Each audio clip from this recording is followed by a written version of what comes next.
Alright, so I am very excited about this piece. It would be considered my first aerial or drone type of RC, so the WASP is absolutely perfect for this. But I do want to say thank you to NKOK Toys for sending this over and the rest of the vehicles. They've been so generous to me, wanting to send all these over for me to test drive on the channel. This would be the 5th edition from NKOK Toys, and if you don't know much about them, they specialize in all things RC. So they not only have the Halo license, but they also have Sonic the Hedgehog, SpongeBob SquarePants, Realtree, and then all sorts of off-road or street type of vehicles. And if you're looking for a particular Halo vehicle, I have reviewed all of them on the channel, so be sure to check those out. Let's take a look at these features. So we have return home, altitude hold, speed button, headless mode, USB charge also, which is great. We have a 1-button landing, a 1-button takeoff, 1-button adjust, and then also lights. So we should be able to fly this pretty high. It goes up to about 100 to 150 feet, and like the rest of the vehicles, we can play up to 16 vehicles at once. Here's an illustration to some of the features. We have the built-in gyroscope, altitude hold, working lights in the front, quad motors, and then the rechargeable battery is in the body of the WASP. You can see that this remote definitely has a lot more going on to it compared to the rest of the vehicles. They even put little logos to each button to make it easier to fly. You can find this on Amazon. The price is $69, and I will post the link in the description as well as the rest of the Halo vehicles that I reviewed. Here's an inbox glam shot of what it looks like. I'm excited to crack this open. They even put a little sticker on the front right here, and this will lead you to their YouTube channel, and it shows you a little brief demonstration of them flying it.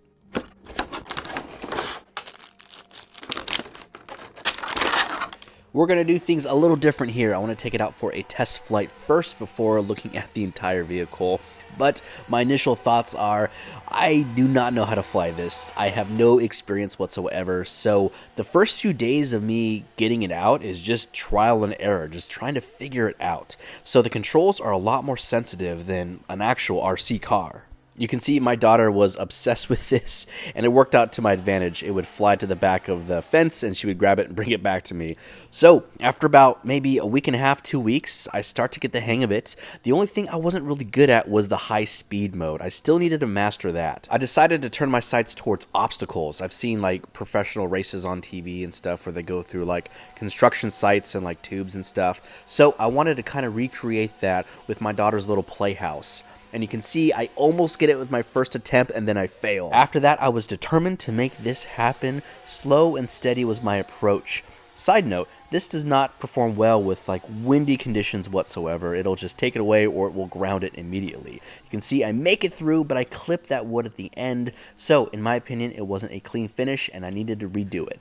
It took me about 16 or 18 tries to actually successfully get this through, and that is where I had the most fun with this. And the battery life lasted about 15 minutes or so.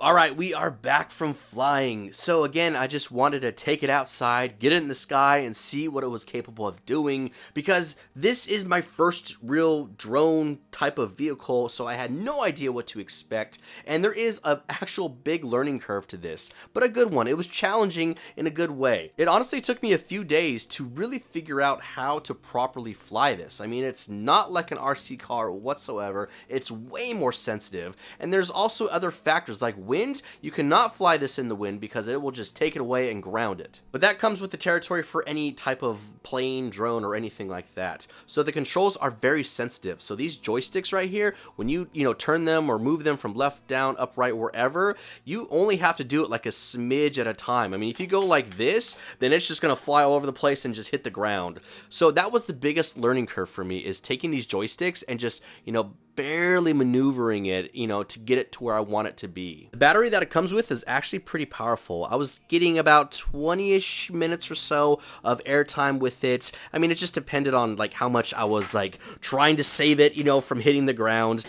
But this battery was great. I would love to have some more of these, honestly. If I could get like 2 or 3 more of these, that would be perfect. That way I could just pop one out, plug it back in, and then just keep playing. So that was what took the longest filming this, was once the battery died, I had to let it cool off for a little bit, charge it for 2 hours, pop it back inside, throughout a span of days, and then obviously dodging weather and wind and rain. But overall, through a one-time use throughout the day, it held up pretty well. You can tell when it's losing power because it doesn't hold the high altitude as much. It just seems like these little propellers right here aren't spinning quite as fast, so it's not flying as high off the ground. Speaking of propellers, I'm glad that they included an extra pack of them because on day one I had a casualty. This one snapped. Obviously I didn't know what I was doing or flying it too well, and it hit the ground and broke off right there. So these are actually pretty easy to take off. You just use like an eyeglass screwdriver, and then you just unscrew it from there, pop the new one on, and then you're ready to fly again. I would recommend when you're ready for your first flight,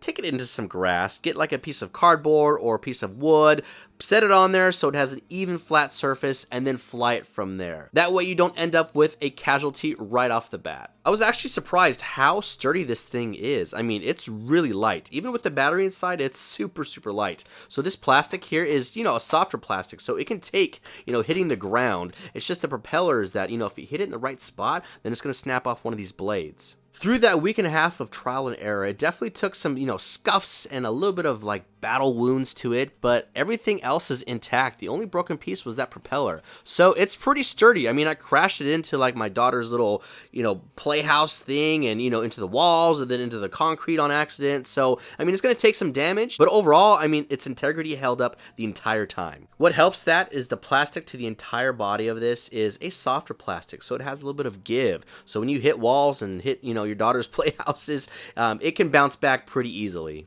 All right, everyone, my final thoughts on the new NKOK Toys WASP RC. I think it's a fun vehicle. Again, there's definitely a learning curve to it, so it's going to take you probably a few days to really figure it out, but that fun only builds from there. So when you do finally master how to fly this thing, the high-speed modes make it a lot of fun. The only downside is waiting for the next charge so you can take it out to fly it again. The controller is very user-friendly and the buttons coordinate with the WASP really well. I found myself using the takeoff, the return home, and the immediate land button the most. As I get better, then I'll definitely utilize the high speed a lot more. Remember, this isn't like an RC car, and this is my first time really flying a drone or a plane type of vehicle. So these toggle sticks right here, these little joysticks, these are going to be a lot more sensitive compared to a car. So keep that in mind when you go into your first flight. While I did think it was really fun letting it rip through the sky, I found the most enjoyment going through like obstacles. So letting it fly through my daughter's playhouse was a lot of fun to me. It was also really challenging and it helped me hone how to fly this thing a lot better. But overall, I think you're going to have a lot of fun with it and it's going to be a great addition to your RC family. I do want to say thank you again to NKOK Toys for sending over this WASP and allowing me to unbox it and fly it for y'all. Be sure to connect with me on Instagram to stay up to date when new things drop, like this WASP. I also post toy photography and toy videos. If you did enjoy this unboxing, review, and flight, be sure to give it a like and subscribe. It really helps out the channel and it lets me know that y'all are enjoying the content. Until then, we will see y'all in the next video.